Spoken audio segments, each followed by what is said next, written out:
ఒక్కసారి అందరూ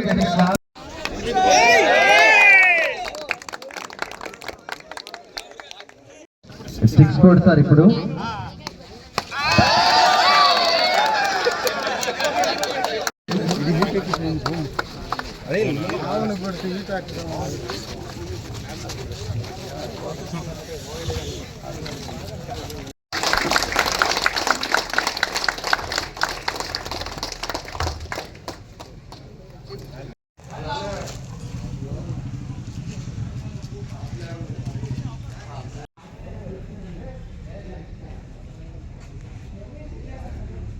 సంక్రాంతి అప్పుడు సాధారణంగా అటు ఎండకి ఇటు చలికి మధ్యలో ఈ క్రీడలు గ్రామీణ క్రీడలు ఆడటం, జనరల్గా క్రికెట్ టోర్నమెంట్ నిర్వహించడం జరుగుతుంది.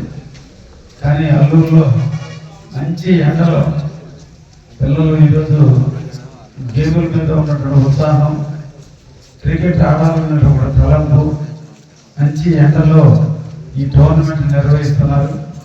ఈ సందర్భంగా నిర్వాహకులందరికీ ఫెసిలిటీస్ బాగా ఏర్పాటు చేయండి. వాటర్ ఫెసిలిటీస్ ఏంటంటే ఎలినో ఎఫెక్ట్ ఎక్కువగా ఉంటుంది, ఎండలు బాగా వస్తున్నాయి. డిగ్రీల ప్రకారం చూస్తే 40 డిగ్రీ ఉన్నట్టు అనిపించినప్పుడు కూడా ఈ ఎండలో తేమ శాతం తగ్గినందువల్ల కొంచెం హెల్త్ కూడా దెబ్బతినే పరిస్థితి ఉంది. కాబట్టి నిర్వాహకులు ఇవన్నీ కూడా చూసుకొని ఎక్కడ కూడా లోటుపాట్లు లేకుండా ఆడేటువంటి ప్లేయర్స్కి ఎటువంటి ఇబ్బందులు రాకుండా మీరు నిర్వహించాలని మా సార్ మిమ్మల్ని అందరినీ కూడా అభినందిస్తున్నా.